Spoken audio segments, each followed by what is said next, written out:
Je vais vous raconter une histoire que l'on connaît bien ici, au château de Falaise. C'est une histoire qui parle de fées, de sortilèges et de promesses.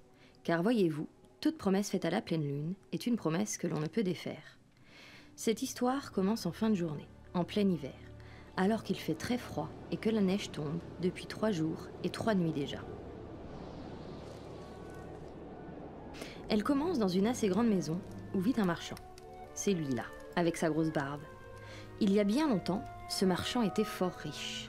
Dans sa maison, on trouvait de jolis tapis, de belles tapisseries, et il faisait toujours de grandes fêtes.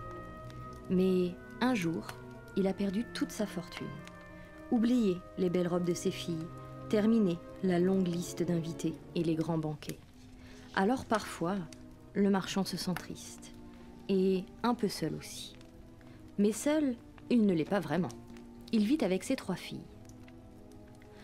La plus grande n'a pas vraiment été gâtée par les fées. Son nez est très long.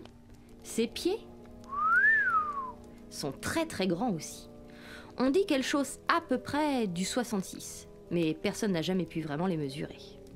Elle doit toujours serrer ses orteils pour pouvoir entrer dans ses chaussures, et ça la met vraiment de forte mauvaise humeur. La deuxième de ses filles est très belle, certainement la plus belle fille du village. Mais alors, quel caractère! En fait, elle n'aime rien et elle aime dire le contraire de son père. À chaque fois que son père lui dit oui, eh bien, vous savez bien, elle dit non.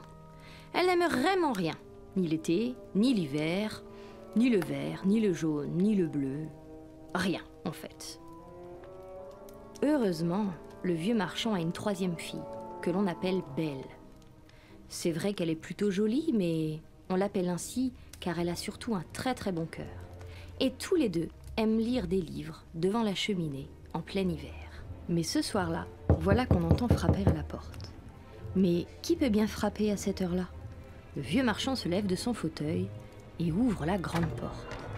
C'est un messager qui a très froid. Il a une lettre très importante pour le vieux marchand. Le vieux marchand prend la lettre et commence à la lire. Il n'en croit pas ses yeux. Son navire, son fameux 3-mâts, est enfin revenu au port, rempli de marchandises qu'il pourra vendre afin de retrouver sa fortune.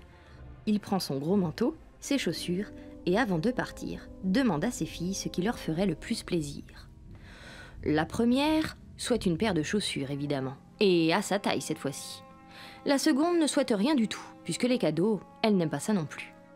Belle, quant à elle, souhaite simplement une jolie rose qu'il trouvera sur son chemin.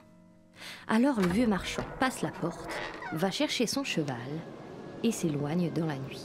Le vent souffle, la neige tombe et l'empreinte de ses pas est déjà recouverte. Trouvera-t-il son chemin dans cette tempête ?